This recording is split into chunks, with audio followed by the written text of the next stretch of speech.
मां पहिरियों बि बयानु करे चुको आहियां, मूसा अलैहिस्सलाम अलाह ताला खां पुछा कयो, मूसा अलैहिस्सलाम अलाह ताला खां पुछा कयो, अलाह क़ौम खां जंहिंखां नाराज़ हुजे ख़बर कीअं पई?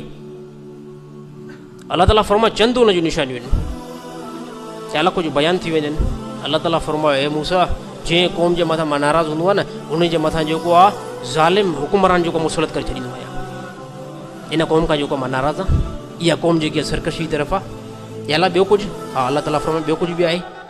बारिशूं बग़ैर मौसम खां हलाईंदो आहियां। हलियूं हुयूं न बारिशूं, सही थोरो ॻाल्हायो, बारिशूं हलियूं हुयूं न बग़ैर मौसम खां। कहिड़ी बारिश? रहमत वारी अज़ाब वारी? अज़ाब वारी। अलाह ताला फरमायो बग़ैर मौसमुनि खां बारिश हलाईंदो आहे। मौसमी बारिश ई न हुजे, फ़सुल जेको आहे तबाह थियनि पिया, अलाह ताला फरमाए बग़ैर मौसमुनि खां आसमान जा दरवाज़ा खोले छॾींदो आहे। मूसा अलैहिस्सलाम फरमायो अलाह ॿियो कुझु? अलाह ताला फरमायो हा ॿियो कुझु बि आहे। अलाह ताला फरमाए मालदार जेके आहिनि, मालदार जेके आहिनि न, जेके जंहिं वटि पैसो आहे न, उहे अक्सर जेको आहे केरु हूंदा आहिनि? बख़ील हूंदा आहिनि। पैसो अहिड़नि माण्हुनि खे ॾेई छॾींदो आहियां, अहिड़नि माण्हुनि जे हथ में जेको आहे रक़म हूंदी आहे, जेके मुकमल जेको आहे बख़ील हूंदा आहिनि, हो सखी न हूंदा आहिनि। ऐं अहिड़ी तरह मूसा अलैहिस्सलाम पुछा कयो अलाह जेकॾहिं तूं राज़ी हुजनि भला, जंहिं क़ौम खां तूं राज़ी हुजे, अलाह ताला फरमायो टई शयूं उन जे उबतड़ हुजनि मां राज़ी आहियां। या अलाह कीअं? अलाह ताला फरमायो हुकुमरान जेको नेक हूंदा आहिनि, हुकुमरान नेक हूंदा आहिनि। बारिशूं बग़ैर मौसम खां न हलंदियूं आहिनि, बल्कि मौसम ईंदी आहे पोइ बारिश वसंदी आहे। ऐं मालदार उन वटि अहिड़ा हूंदा आहिनि, सभु सखी हूंदा आहिनि, ग़रीबनि जे मथां, यतीमनि जे मथां, उन जे मथां रुॻो पैसो जेको आहे इस्तेमालु कंदा आहिनि। हे मूसा इन क़ौम खां जेको मां राज़ी आहियां। हाणे अलाह ताला सिंध खां राज़ी आहे नाराज़ आहे? जेकॾहिं इन हदीस खे ॾिसूं, अलाह ताला असां खां राज़ी आहे या नाराज़ आहे? अलाह ताला नाराज़ आहे। अलाह ताला खे नाराज़ कंहिं कयो? हे तव्हां, हे मजमे वारा, हे जेके हिते वेठा आहियूं, जेको मेंबर ते बयानु थो करे, हे अलाह खे असां जेको आहे नाराज़ कयो आहे। अहिड़ा असां में फेल जेको आहे दाख़िल थी आहे, जेके मुस्लमान खे, जेकॾहिं मुस्लमान उहो फेल करे, इस्लाम उन सां बदनाम थिए थो। मुस्लमान अहिड़ा अॼुकल्ह कमु कनि था, उन सां इस्लाम जे मथां दाग़ थो अचे।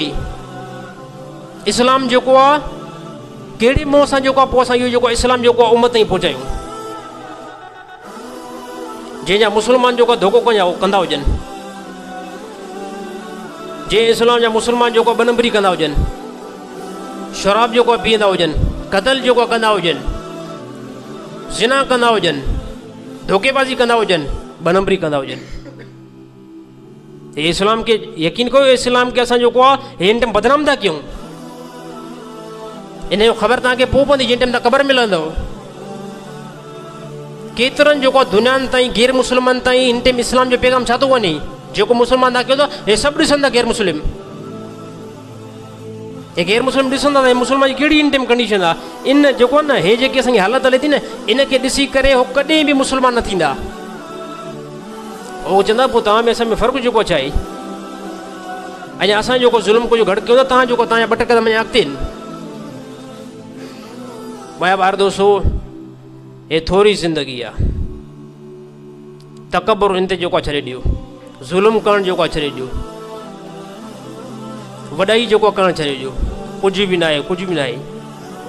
का तव्हांजी जेको आहे, का तव्हांजी जेको आहे ज़ात न आहे, को तव्हांजो जेको आहे फ़र्दु न आहे, कुझु बि हिन दुनिया जे अंदरि न आहे। छाजो असां जेको ख़ान लॻा पिया आहियूं हिते, असां जेको आहे वॾेरा लॻा पिया आहियूं, असां हिते जेको आहे बोतार लॻा पिया आहियूं। मौत खां बाद में जनम में कहिड़ो जेको आहे दुनिया जे अंदरि इहो नालो कमायो पोइ असांखे? चङा भला दुनिया जा तमामु वॾा अहिड़ा माण्हू थी गुज़रिया आहिनि, तमामु वॾा जेको आहिनि दुनिया जे एतबार सां वॾा पैसे में मथे चढ़ियल हुया। दुनिया अहिड़ी जेको आहे, यानी हे बेवफ़ा आहे जो तव्हां मरण खां बाद में तव्हांजो नालो ई जेको आहे ख़तमु थी वेंदो।